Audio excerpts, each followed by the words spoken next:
तो यार एक बार मेरे एक अंकल थे, उनने मेरे से पूछा कि यार तुम इतना ज़्यादा टाइम क्यों देते हो यहाँ पर टीचिंग में, और यूट्यूब पर इतनी सारी वीडियोस बनाते हो, तो इतना ज़्यादा टाइम यहाँ पर क्यों दे रहे हो? तो मैंने उनसे क्रॉस क्वेश्चन किया कि आप अपना जो पैसा है वो कहाँ पर इन्वेस्ट करते हो? तो कहते हैं कि यार मैं स्टॉक्स में इन्वेस्ट करता हूँ, मैं म्यूचुअल फंड्स में इन्वेस्ट करता हूँ, और मेरे जो सेविंग्स अकाउंट है वहाँ पर भी बहुत सारा पैसा पड़ा हुआ है। तो मैंने बोला कि आप इन स्टॉक्स में इन्वेस्ट करते हो, आप म्यूचुअल फंड्स में इन्वेस्ट करते हो, मैं एसेट्स में इन्वेस्ट करता हूँ। एंड मेरे जो सबसे अच्छे एसेट्स हैं ना, वो मेरे स्टूडेंट्स हैं। तो यार मैं तुम लोग को यही बताना चाहता हूँ कि बहुत सारे टीचर्स होते हैं, उनके बहुत सारे स्टूडेंट्स होते हैं, बट मेरे लिए तुम लोग एक एसेट हो जो कि फिक्स्ड एसेट हो, यानी कि मैं तुम लोग को फिक्स्ड एसेट बोल सकता हूँ, जिनको कभी भी सेल नहीं किया जाता, जिनको हमेशा लॉन्ग टर्म के लिए रखा जाता है एंड हमेशा उस पर इन्वेस्ट करना चाहिए। और उसका जो रिटर्न होता है वो मॉनेटरी टर्म से बहुत ज़्यादा होता है, उसका कंपैरिजन हम मॉनेटरी से नहीं कर सकते हैं, क्योंकि जो एसेट्स होते हैं जो कि हम यहाँ पर अर्न कर रहे हैं, जो कि हमको एक एनर्जी मिल रही होती है जब भी तुमसे इंटरेक्ट करते हैं, वो बहुत बड़ी होती है। तो मैं सबसे पहली बात तुम लोग को थैंक यू बोलना चाहूँगा कि तुम लोग ने जो रीसेंट वीडियो है उस पर इतना ज़्यादा लव जो शो किया ना तुमने उस पर, कि यार इतने सारे व्यूज़ आ रहे हैं उसमें। आई थिंक सो 750 व्यूज़ जो है वो क्रॉस कर चुकी है। एंड वहाँ पर बहुत सारे कमेंट्स भी थे जहाँ पर लोग आंसर कर रहे थे, वो मॉक टेस्ट के बारे में पूछ रहे हैं, तो उसके बारे में भी आगे मैं बता दूंगा। बता ही देता हूँ कि यहाँ पर जो हमारे मॉक टेस्ट है वो हमारे टेलीग्राम ग्रुप पर जो है अपलोड होते हैं, और जो बिज़नेस की वीडियो है जिसका पार्ट 2 तुम लोग मांग रहे हो वो बहुत जल्दी अपलोड हो जाएगी। आज की वीडियो में हम लोग क्या करने वाले हैं, आज की वीडियो में हम लोग इकोनॉमिक्स जो है उसका जो मॉक टेस्ट है वो कंप्लीट करने वाले हैं बेसिकली। तो ये मैंने ऑफिशियल वाला नहीं लिया है, ये मैंने एक प्रैक्टिस शीट से उठाया है, ठीक है, जिसको अगर हम लोग सॉल्व करेंगे तो हमारी प्रैक्टिस अच्छी हो जाएगी। तो चलो यार जल्दी से वीडियो को स्टार्ट करते हैं और सारे एमसीक्यूज़ को ख़त्म करते हैं।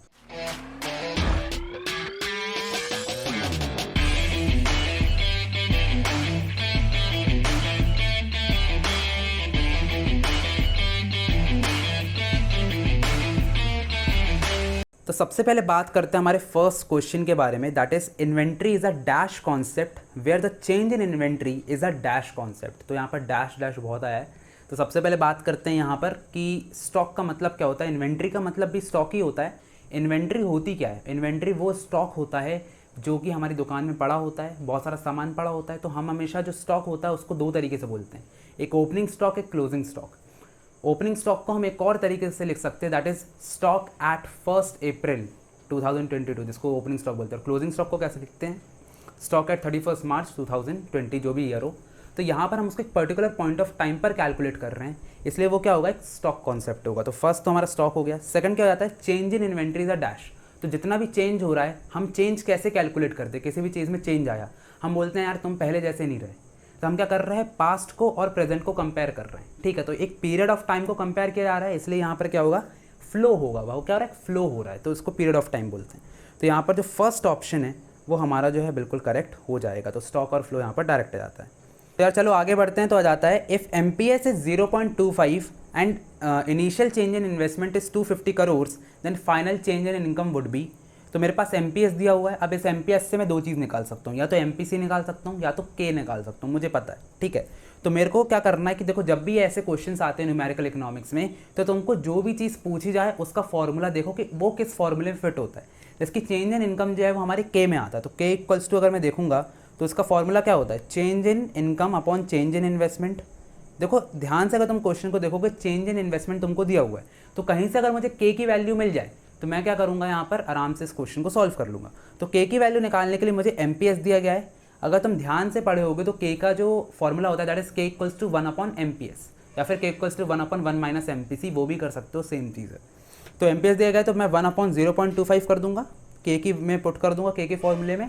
तो यहाँ पर जो मेरा आंसर आएगा, तो अगर मैं इसका डेसिमल कट करूँगा तो ऊपर 100 आएगा, तो 25 4 जा, बेसिकली 4 जो है तुम्हारी वैल्यू ऑफ K आ जाएगी। अगर 4 तुम्हारी वैल्यू ऑफ K है तो फिर तुम्हारा K का फॉर्मूला होता है change in income upon change in investment. यानी कि बेसिकली तुम क्या करोगे, 250 इंटू 4 कर दोगे, यानी कि 1000 करोड़ जो है तुम्हारा आंसर आ जाएगा। तो एक बार करके देख लेना। अगर तुमको लगता है तुम्हें नहीं समझ में आया तो टेलीग्राम ग्रुप पे पूछ लेना, वहाँ पर तुमको पूरा लिख के बता देंगे, ठीक है। ओके, तो यहाँ पर जो 1000 करोड़ है वो तुम्हारा आंसर आ जाता है। क्लियर है बात? आगे बढ़ते हैं। The focus of government budget is to maximize fiscal deficit, minimize fiscal deficit, maximize expenditure, maximize revenue। देखो यहाँ पर जो है मैक्सिमाइज रेवेन्यू, बहुत सारे बच्चे क्या करते हैं, गवर्नमेंट बजट का मतलब क्या समझते हैं भाई, रेवेन्यू मैक्सिमाइज करना है, ठीक है, रेवेन्यू को मैक्सिमाइज़ करना होता है, पर अगर गवर्नमेंट ऐसा सोचने लगी कि रेवेन्यू मैक्सिमाइज़ हो जाए तो वो तो अपने प्राइसेस बढ़ा देगी, और अगर वो प्राइस बढ़ा देगी तो फिर पब्लिक की वेलफेयर के लिए वो कैसे काम करेगी। यहाँ पर क्या काम होता है कि प्रॉफिट मैक्सिमाइज ना करे, मतलब गवर्नमेंट का क्या फोकस होता है, प्रॉफिट पे ना ध्यान देना, लोगों की भलाई पे ध्यान देना। तो यहाँ पर मैक्सिमाइज रेवेन्यू तो नहीं हो सकता, एक्सपेंडिचर मैक्सिमाइज करने का कोई सोच ही नहीं सकता, इस पर कोई बात करने बेकार है। Minimize physical deficit, physical deficit का मतलब क्या होता है कि भाई आपका जो साल भर के जो खर्चे होते हैं आप उसको साल भर की इनकम से माइनस करते हो। तो बेसिकली जो एक डेफिशिएट आता है उसको मैं क्या बोलता हूँ कि भाई डेफिशिएट अगर आ रहा है तो आपके एक्सपेंडिचर ज़्यादा है इनकम से, तो मैं क्या चाहता हूँ कि भाई एक्सपेंडिचर कम आए, तो मैं क्या चाहता हूँ कि जो फिजिकल डेफिशिएट है वो हमेशा कम आए। तो ये जो सेकंड ऑप्शन है ये बिल्कुल ही बिल्कुल करेक्ट है। ठीक है, तो बी ऑप्शन इसका करेक्ट है। आगे बढ़ते हैं।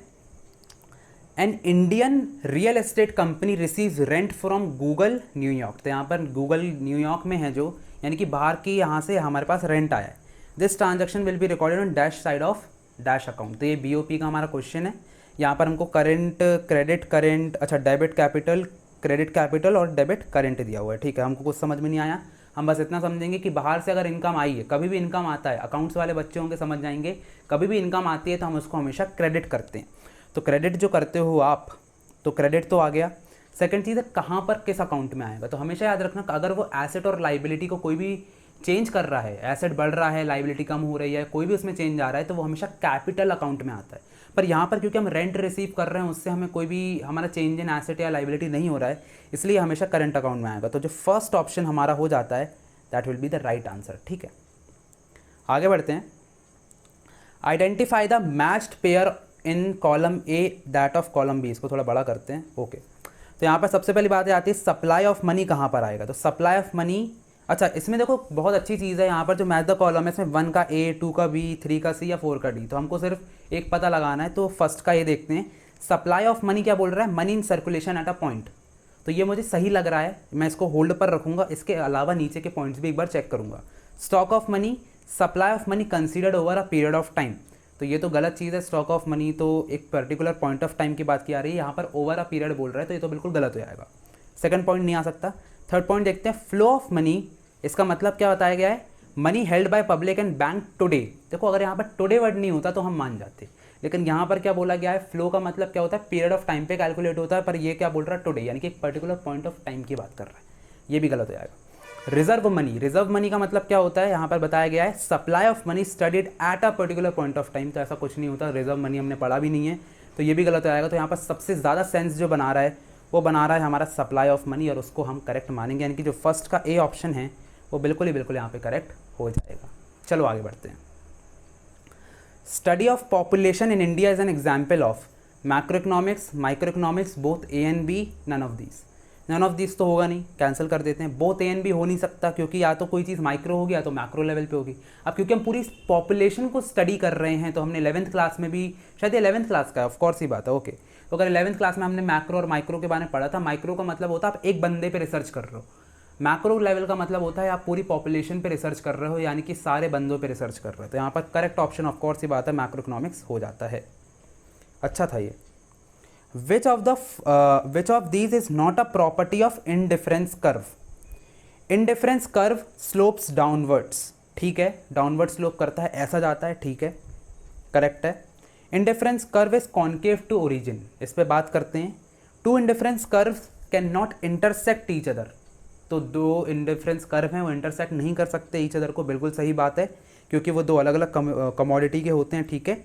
लास्ट वाला बोल रहा है higher indifference curve represents higher level of satisfaction, बिल्कुल सही बात है भाई, अगर आपका इंडिफरेंस कर्व ज़्यादा जा रहा है तो आपको ज़्यादा सेटिस्फैक्शन हो रहा है, ठीक है।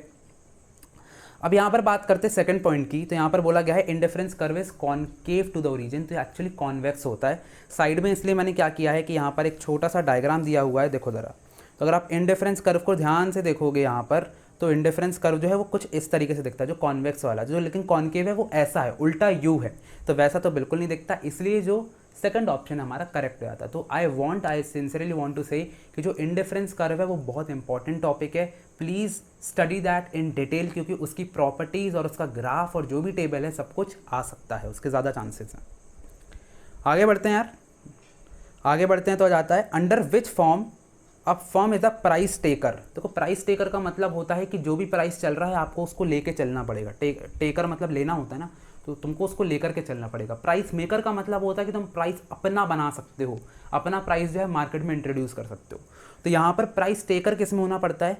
Perfect competition, monopoly, oligopoly, monopolistic competition. तो अगर तुम ध्यान से देखोगे, अगर परफेक्ट कॉम्पिटिशन है तो परफेक्ट कॉम्पिटिशन का मतलब क्या है कि सब लोग कॉम्पीट कर रहे हैं, परफेक्टली कॉम्पीट कर रहे हैं। तुम किसी से कॉम्पीट कब कर सकते हो? कभी मूवीज़ में देखा है, वहाँ पर बोला जाता है कि हमेशा मुकाबला जो है वो बराबरी वालों में होता है, ठीक है। तो यहाँ पर सबको बराबर होना पड़ता है। तो बराबर कैसे होंगे?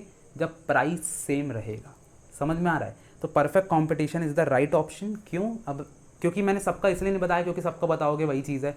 मोनोपोली में आपका खुद का एक प्राइस है जो आप सेटअप कर सकते हो, वहाँ पर आपकी चलती है। ओलिगोपोली में भी सिमिलर होता है, बस वहाँ पर प्रोडक्ट थोड़े ज़्यादा हो जाते हैं। मोनोपोलिस्टिक कंपटीशन में भी एक डिफरेंट चीज़ होती है। तो यहाँ पर जो परफेक्ट कंपटीशन है वो बिल्कुल सही ऑप्शन है, क्योंकि परफेक्टली सबको कॉम्पीट करने के लिए एक समानता चाहिए, ठीक है। तो वहाँ पर जो समानता, सिमिलैरिटी चाहिए, इसलिए वहाँ पर जो प्राइस होता है वो बिल्कुल सेम होता है। तो सबको प्राइस वो लेके चलना पड़ता है। क्लियर है बात? आगे बढ़ते हैं।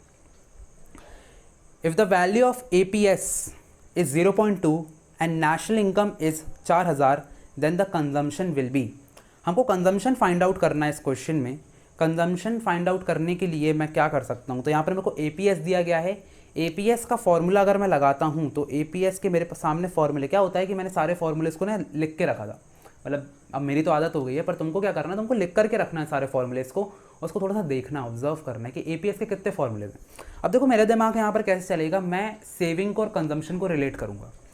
तो यहाँ पर अगर मैं ध्यान से देखूँ तो कंजम्पशन निकालने के लिए एक तो मैं कंजम्पशन वाली इक्वेशन लगा सकता हूँ, लेकिन वहाँ पर MPS की ज़रूरत पड़ेगी। तो मैं APS से MPS में जाऊँगा, बहुत दिक्कत जाएगी।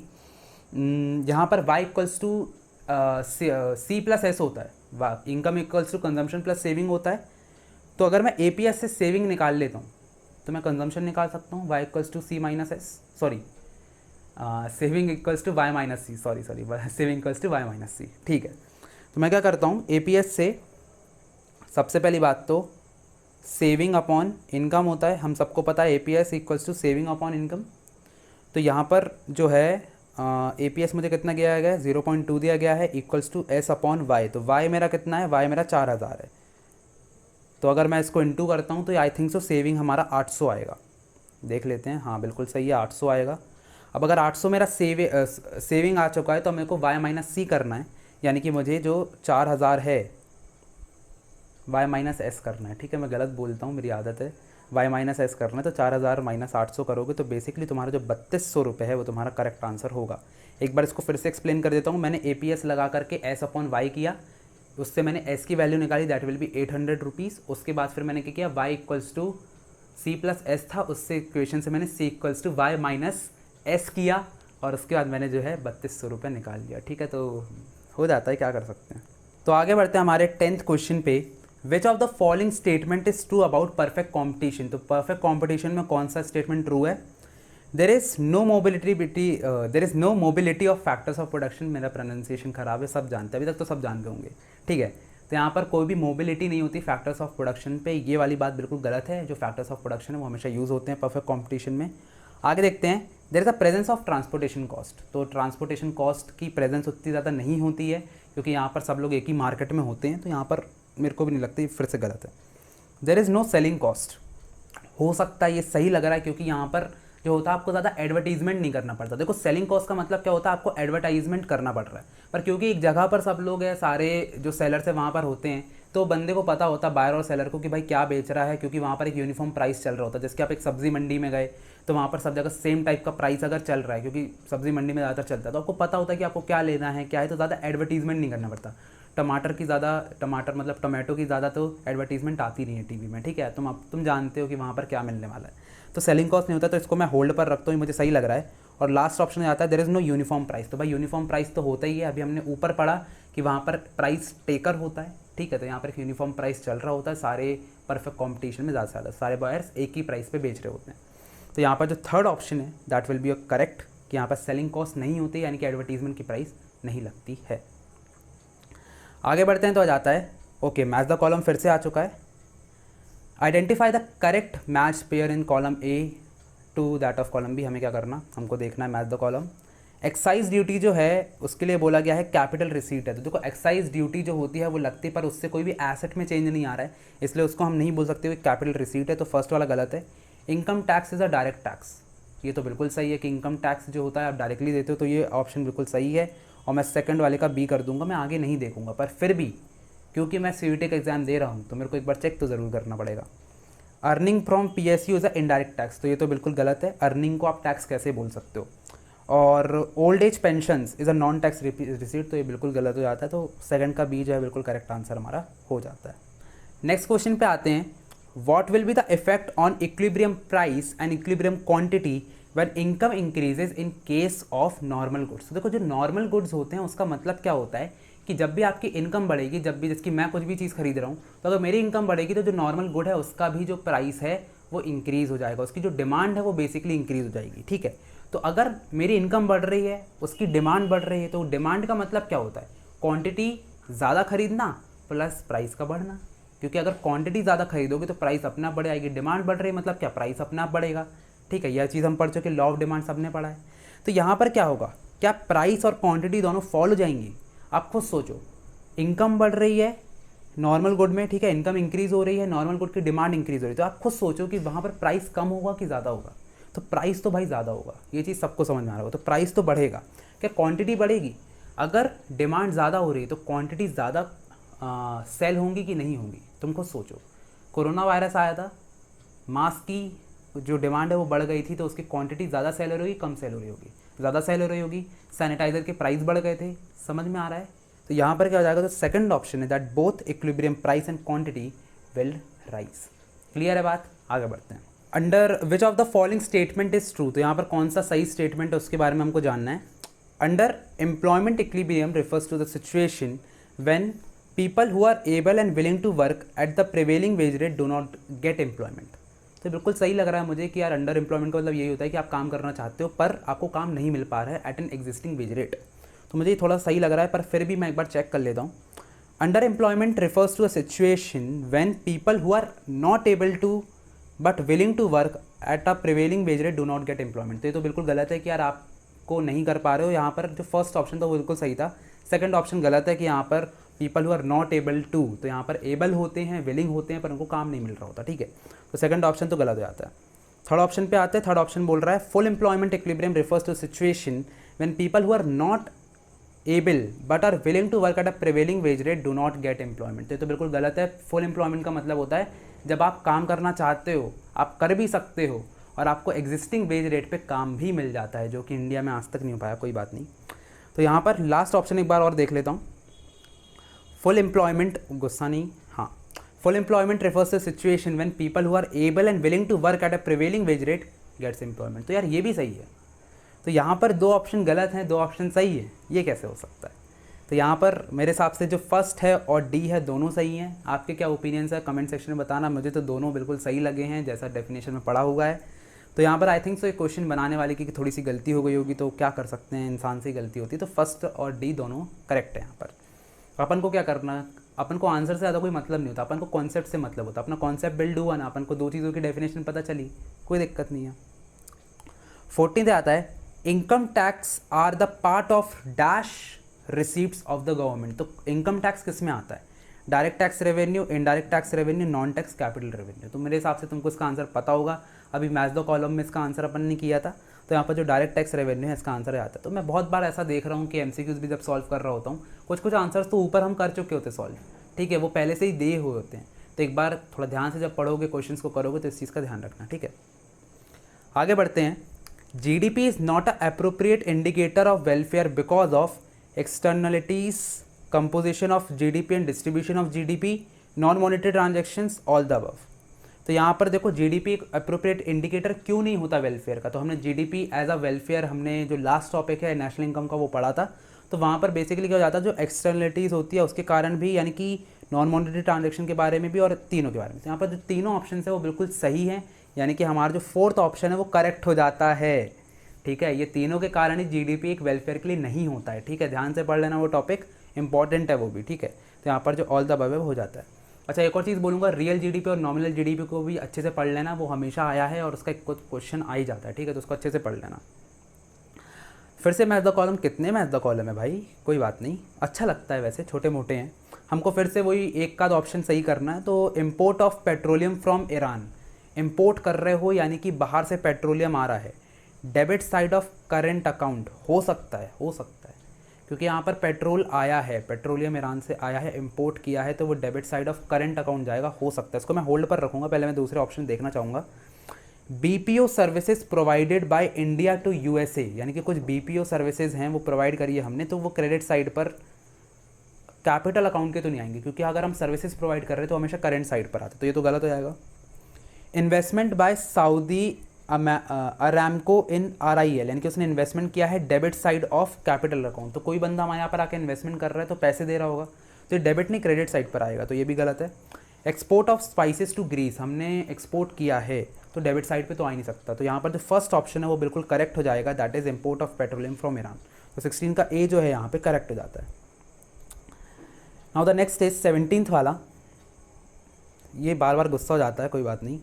यहाँ पर आता है identify the correctly matched pair of items in column B, पता नहीं मैं क्यों पढ़ देता हूँ, जल्दबाजी में पढ़ देता हूँ, कोई बात नहीं। Money supply total stock in circulation, money supply जो है टोटल स्टॉक इन सर्कुलेशन, हो सकता है कि हम उसको स्टॉक कॉन्सेप्ट इसलिए भी बोलते हैं, तो ठीक है बोल सकते हैं, इसको होल्ड पर रखते हैं। Money creation function of central bank, central bank money create कर रहा है, हो सकता है ये भी यार, ये भी मेरे को लग रहा है, कोई बात नहीं। Money stock function of commercial bank, तो money stock function of commercial bank उतना कुछ जच नहीं रहा है, कोई बात नहीं।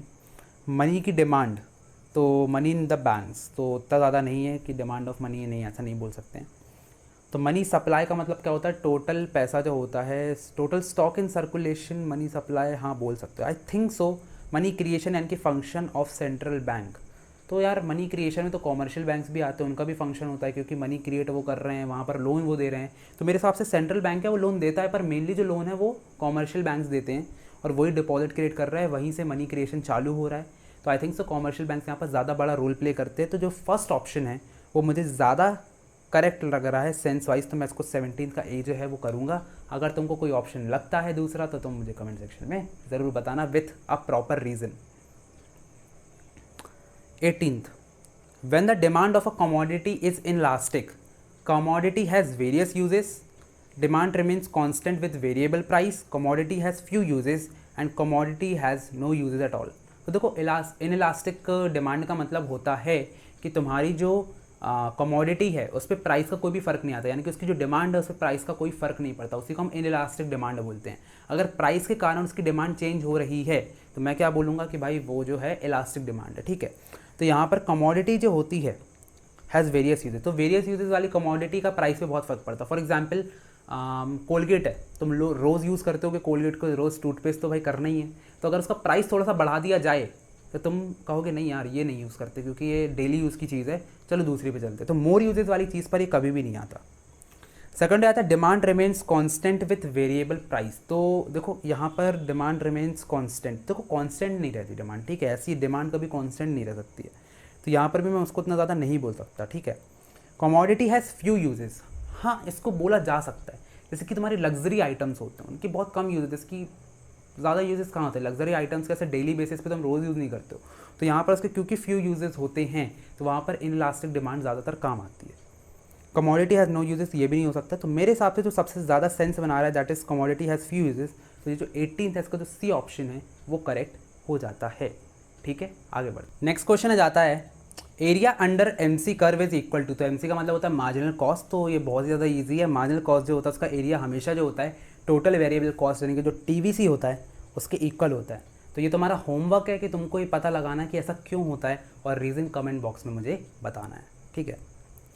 Smoke emitted by a chemical factory and causing air pollution is an example of positive externalities, negative externalities, okay, either one or two, neither one or two। तो मेरे हिसाब से जो करेक्ट ऑप्शन यहाँ पर ऐसे होना चाहिए कि either one or two, भाई तुम खुद देख लो, हाँ नहीं तो यहाँ पर जो है जो स्मोक है जो इमिट कर रही है वो, तो उससे क्या हो रहा है भाई, पॉजिटिव तो हो नहीं रहा, नेगेटिव हो रहा है, तो ऑफकोर्स ही बात है यहाँ पर जो नेगेटिव एक्सटर्नलिटीज़ है उसमें ये जो चीज़ है आ जाती है, तो जो बी ऑप्शन है वो हमारा करेक्ट हो जाता है। क्लियर है बात, आगे बढ़ते हैं। विच of the following is a direct tax. भाई ये लोग बार बार डायरेक्ट टैक्स की बात कर रहे हैं, तो गवर्नमेंट बजट में आप डायरेक्ट और इनडायरेक्ट टैक्स को एक बार अच्छे से एक बार रिवाइज कर लेना, तुमको बनता ही होगा। Corporation tax, entertainment tax, excise duty, service tax. तो देखो सर्विस टैक्स तो तुम्हारा इनडायरेक्ट होता है क्योंकि सर्विस चार्ज कर रहे हो तभी आ रहा है। एक्साइज ड्यूटी ये भी तुम्हारा डायरेक्ट नहीं हो सकता, एक्साइज ड्यूटी आप इनडायरेक्टली दे रहे हो। एंटरटेनमेंट टैक्स जब आप मूवीज़ देखने के लिए जाते हो, टिकट वहाँ पर खरीदते हो, तब आप ये टैक्स को पे करते हो। अब ये सब जीएसटी में इंक्लूड हो चुका है। तो अब जो लास्ट ऑप्शन बचता है, यानी कि तुम्हारा फर्स्ट ऑप्शन है ए वाला, कॉर्पोरेशन टैक्स, आप डायरेक्ट भरते हो। जो कॉर्पोरेट होते, जो बिजनेस वाले होते, जो भी प्रॉफिट कमा रहे हैं उससे वो एक टैक्स भर रहे होते हैं। तो फर्स्ट ऑप्शन करेक्ट हो जाता है। 22 वाला आ जाता है, विच of the following statement is true. ₹1 note is issued by RBL। भाई RBL क्या होता है? ये RBL पता है एक बैंक होता है एक्चुअल में, एक छोटा मोटा फाइनेंस बैंक है, I think so RBL bank. हाँ, उससे मैंने कुछ चीज़ एक बार लिया था EMI पर, तो RBI होगा इसका मतलब बेसिकली, RBI। तो RBI ₹1 तो नहीं करता है, वो तो तुमको पता है, मिनिस्ट्री ऑफ फाइनेंस करता है basically. Coins are issued by government of India. Government of India इसको होल्ड पर रख सकते हैं।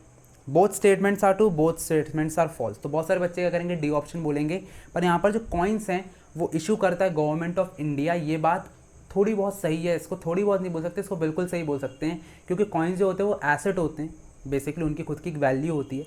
इसलिए यहाँ पर जो है कॉइन्स जो है गवर्नमेंट ऑफ इंडिया इशू करती है। मुझे पता है कॉइन्स जो होते हैं वो मिनिस्ट्री ऑफ फाइनेंस है, तो वो बेसिकली हम उसको गवर्नमेंट ऑफ इंडिया में बोल सकते हैं। ठीक है, तो यहाँ पर जो सेकंड ऑप्शन है वो करेक्ट हो जाता है।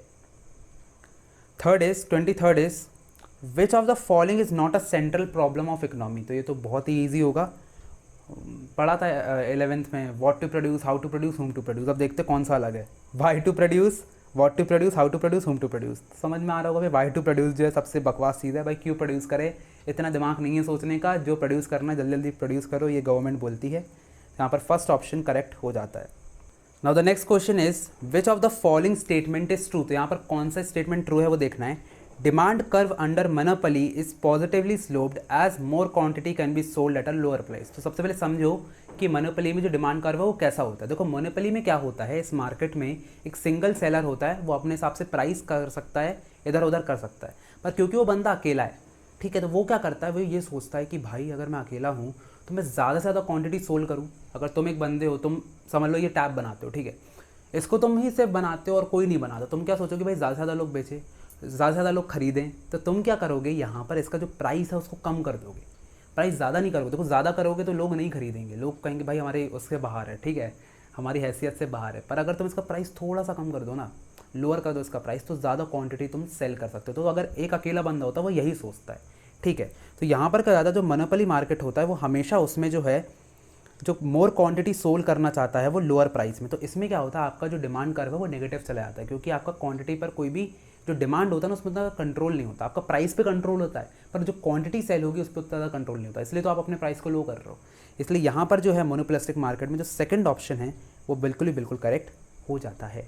क्लियर है बात, आगे बढ़ते हैं। Now the last question for today is, the study of national income is related to micro economics, macro economics, both micro and macro economics, none of these. Sir हम सब लोग जानते हैं कि हमने नेशनल इनकम कौन से चैप्टर में पढ़ा है, मैक्रो इकोनॉमिक्स की बुक में पढ़ा है, तो ऑफकोर्स ये बात है मैक्रो में ही आता होगा, तो सेकंड ऑप्शन जो है वो करेक्ट हो जाता है। सर इसका जो पार्ट 2 है, हम लोग जो नेक्स्ट वीडियोस है जो हमारी आने वाली हैं कुछ ही दिन में हम लोग इसको अपलोड कर देंगे। तब तक के लिए अगर वीडियो पसंद आए हो तो लाइक करो, सब्सक्राइब करो, कमेंट करो और ज़्यादा से ज़्यादा शेयर करो ताकि सबकी हेल्प हो। मिलते हैं अगली वीडियो में, तब तक के लिए ऑल द बेस्ट।